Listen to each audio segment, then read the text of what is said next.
Assalamualaikum warahmatullahi wabarakatuh. Dina kesempatan ayeuna Ibu bade ngadugikeun materi panyungsi basa. Nu kahiji perkara babad. Istilah babad asalna tina basa Jawa anu hartina muka lahan anyar atawa nuar tangkal. Dina kamus basa Sunda disebutkeun yen babad teh carita kajadian zaman baheula atawa dongeng anu ngandung unsur-unsur sajarah. Upamana wae dongeng para raja, dongeng para putri, para nabi, para wali jeung sajabana. Contohna dongeng Prabu Siliwangi, Kian Santang jeung Syekh Abdul Muhyi. Nah, naon sababna babad diasupkeun kana dongeng?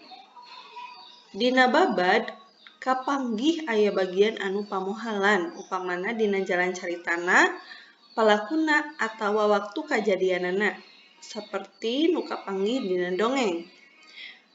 Nurutkeun susunan basana, dongeng babad kaasup kana wangun lancaran atau prosa. Kajadian anu kacatur dina babad lamun diukur ku akal mah aya nu bisa katarima ku akal jeung aya deui anu dianggap pamohalan. Nah, carita babad ditulisna aya nu dina wangun wawacan, aya oge anu dina wangun prosa. Nuliskeunana oge bisa make aksara Sunda kuno, Arab jeung Sunda Jawa. Tapi aya oge nu ditulis make aksara Laten. Nah, judul-judul carita babad nu kasohor diantarana babad Cikundul, babad Bogor, babad Galuh, babad Sukapura, babad Sumedang, babad Panjalu, babad Cirebon, babad Godog, babad Banten jeung saterusna. Nah, saleresna mah tadi ku Ibu tos didugikeun babad teh biasana ditulis make aksara Sunda kuno anu aslinya, Arab jeung Sunda Jawa, bisa oge make aksara Laten. Nah, nu ku hidep kapanggih di buku-buku Sunda eta babad nu tos ditarjemahkeun. Salajengna aya struktur carita babad. Cing, aya nu terang teu naon wae struktur carita babad? Nah, struktur carita babad nu kahiji aya tema, kadua aya amanat, aya palaku, aya latar, aya galur, jeung aya puser sawangan. Naon anu dimaksud tema teh? Tema nyaeta inti pikiran atawa puser implengan pangarang atawa inti pikiran nu aya dina prosa fiksi. Kumaha carana nangtukeun eta tema? Jelas, urang teh kudu maca eta caritana kumaha. Nu kadua aya amanat. Amanat teh nyaeta pesen anu hayang ditepikeun ku pangarang ka urang anu maca. Nu katilu aya palaku. Palaku atawa bisa disebut jeung tokoh carita nyaeta ngaran-ngaran ek jalma, ek sato anu aya ngalakon dina caritana. Loba saeutikna palaku dina carita gumantung kana kabutuh caritana. Cing, aya nu apal teu aya sabaraha palaku di carita babad? Kabagi sabaraha palaku teh? Nah, palaku bisa dibagi jadi 3 rupa. Nu kahiji, palaku utama atawa palaku kahiji. Biasa disebut oge protagonis, nyaeta palaku anu nyekel peran ti awal nepi ka akhir carita. Nu kadua, aya palaku kadua atawa palaku tambahan.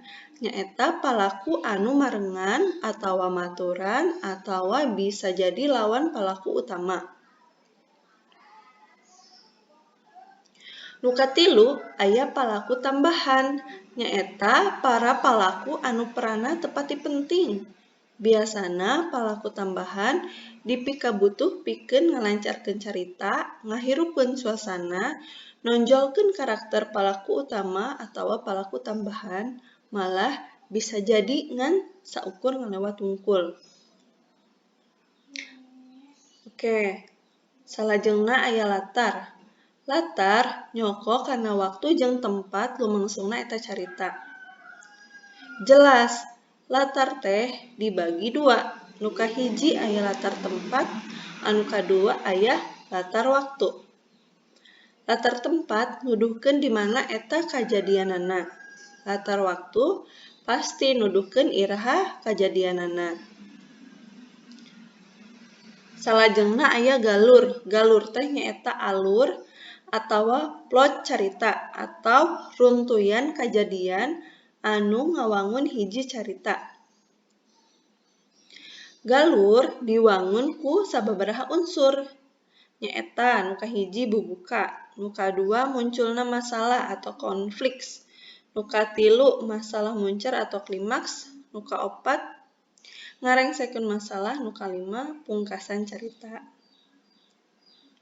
Anu terakhir aya puseur sawangan atau bahasa Inggrisnya point of view. Nyaeta nyoko kana cara pangarang nyaritakeun palaku dina caritana. Aya puseur sawangan jalma katilu atau biasana manggilna manehna. Aya puseur sawangan jalma kahiji atau biasana manggil kuring. Kahiji, puseur sawangan jalma katilu. Bisa sarua nyaho lantaran pangarang nyaritakeun naon wae ngeunaan palaku. Bisa paniten lantaran pangarang nyaritakeun saurang palaku wungkul. Kadua, puseur sawangan jalma kahiji atau make kata-kata kuring. Aya nu jadi palaku utama, aya nu jadi palaku tambahan. Nah, anu terakhir katilu, puseur sawangan campuran. Campurna lamun pangarang gonta-ganti dina nyaritakeun palaku carita. Duh, pabeulitnya.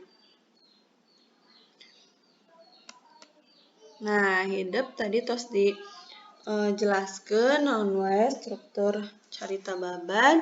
Nah, ayeuna tugas hideup teang jeung tulis di buku masing-masing hiji carita babad Sunda bebas carita babad naon wae.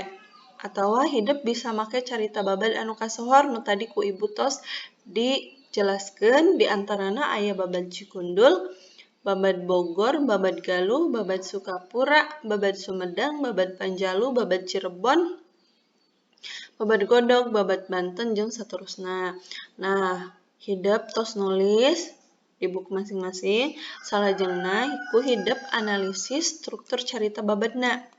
Kumaha temana, kumaha amanatna, saha wae palakuna, kaasup palaku utama atawa palaku kadua, latarna di mana, iraha, galur, ieu galurnya sanes galuh.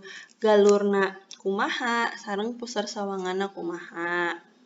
Rek hideup kerjakeun di buku tulis masing-masing, teras di-upload di Google Classroom. Cekap sakitu nu tiasa ku Ibu didugikeun. Wassalamualaikum warahmatullahi wabarakatuh.